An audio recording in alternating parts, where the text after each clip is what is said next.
Usefulness before cleanliness.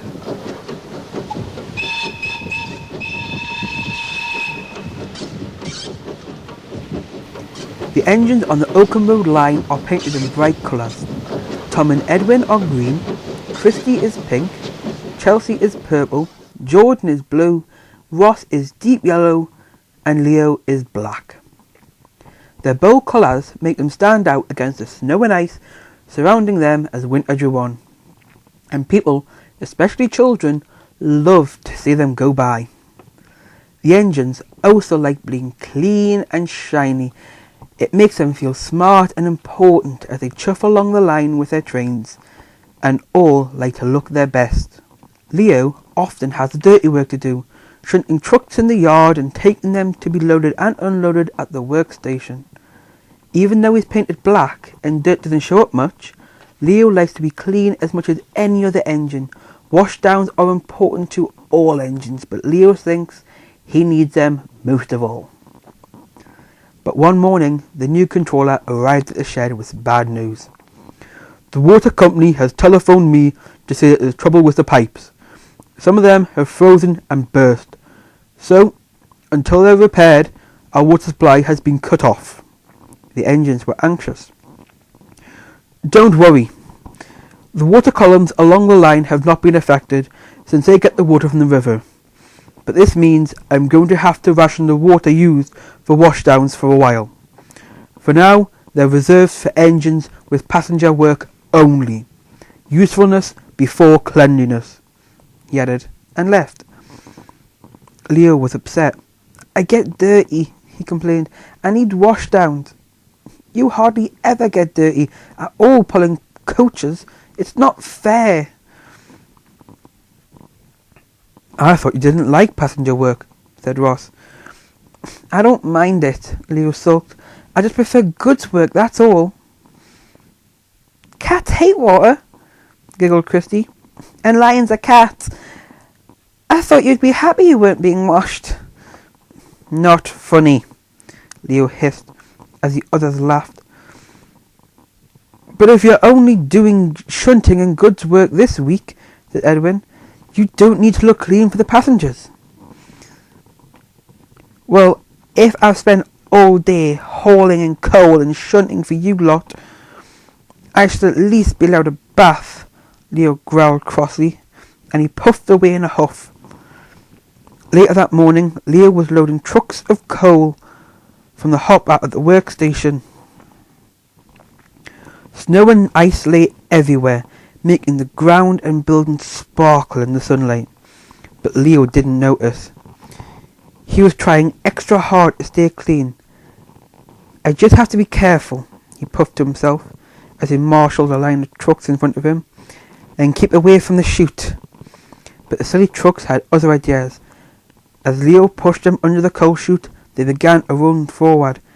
Go on, muttered the trucks, dragging Leo, taken by surprise with them. Leo braked to stop right under the chute.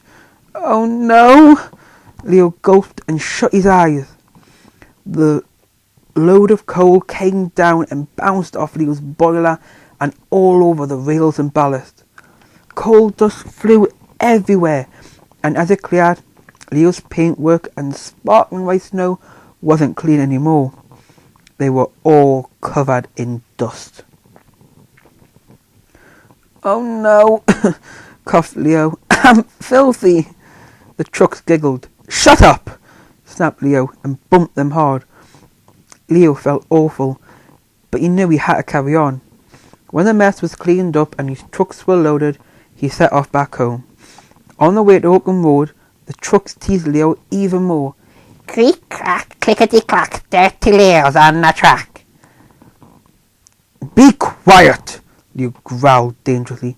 Temper, teased one of the trucks. You're already filthy, so it doesn't matter, giggled another. Leo snarled and biffed and bashed them hard again and again, but the trucks took no notice. They were having too much fun. Creak, crack, clickety-clack, dirty Leo's on the track. By the time Leo arrived back at the yard, he was seething crossly and very upset. From now on, I'm only going to do work where I can't get dirty, he growled. But I doubt the new controller will let me pull passengers looking like this. Leo crossly banged the trucks into the yard and set about shunting. Some were to go on a goods train to Ballyhoo, while others were to go to fill coal bunkers and to fuel the fires at the stations. The rest were to go at the curling stage next to the shed. Leo crossly shunted the empty trucks out the way, then pushed the giggling loaded ones up the slope to the stage, ready for the workmen to shovel coal into the bunker or tender of an engine below. While Leo waited for the men to set the brakes on the trucks, Jordan arrived to pick up his coal. "Flat by fuddle," he explained. "What happened to you?" "Don't ask," Leo hissed, blowing some coal dust off his nose. "Okay, shoot yourself." Jordan coughed and wheezed a little. "You all right?" asked Leo from the top of the stage. "Some silly boys threw a snowball down my funnel," Jordan spluttered, "and I think it's blocked. I think I'm gonna,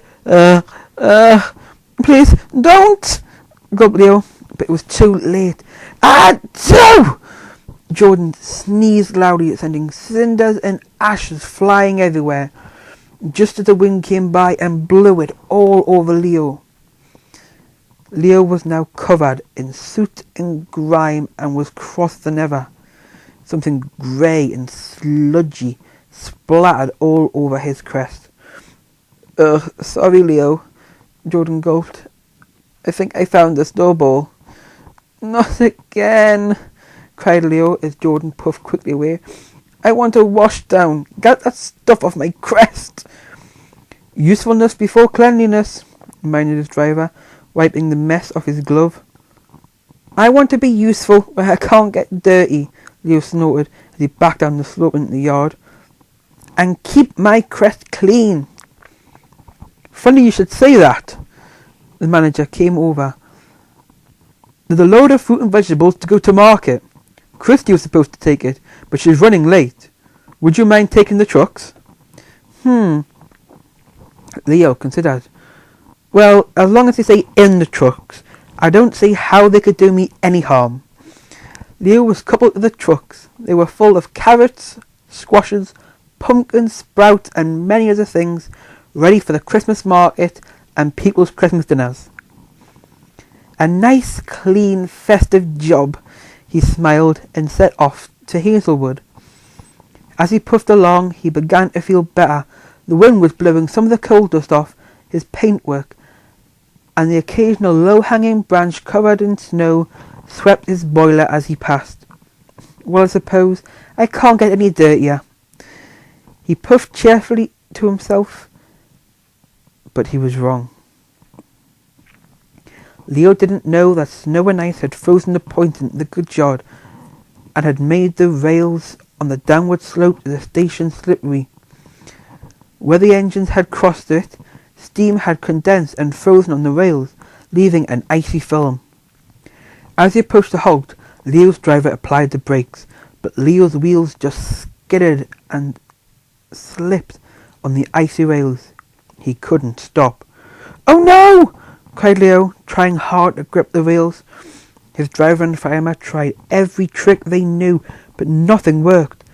Leo's sanding gear just sprayed sand all over the snowy ballast. On! Laughed the stupid trucks, pushing Leo even faster down the slope.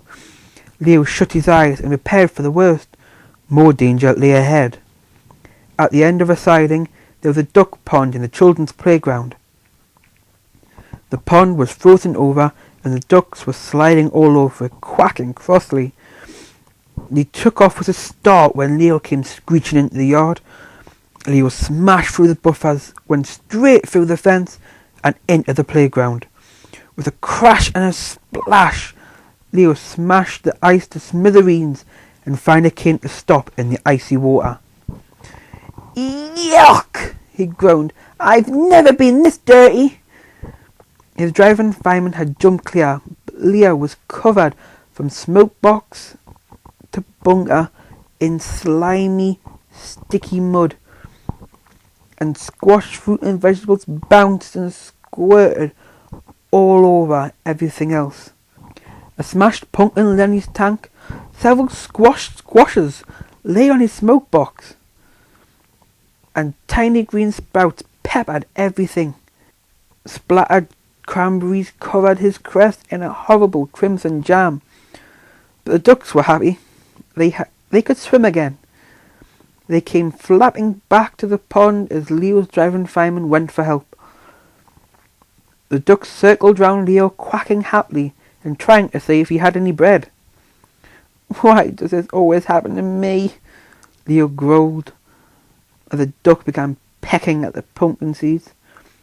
Edwin took the trucks and what was left of the loads away, and Chelsea pulled Leo out the mud and back home. "I'd say we're even now," she smiled, "although you don't half smell." Back at the shed, the other engines thought it was very funny. "I didn't think you wanted a bath that badly," chuckled Jordan. "Your face," giggled Christy. "I knew lions didn't like water." "It's not funny," Leo growled crossly. "It's pretty funny from where we're standing," Edwin laughed. "You look like someone's Christmas dinner gone wrong." Leo seethed angrily. The engines turned to see the new controller standing in the yard. "Well, you've certainly had a trying day, Leo." Yes, sir," Leo replied nervously from beneath the mess. But the new controller was smiling. "You may look comic, Leo, but you are not to blame for the point failure. I don't run a jam factory, but you have certainly shown us all that usefulness does come before cleanliness. So," he added, "you shall have a wash down." "Oh, thank you, sir." "And a new coat of paint. The Christmas dinner look doesn't suit you." Even Leo had to laugh. "Good things come to those who wait," he smiled happily. "And I've been waiting for this all day."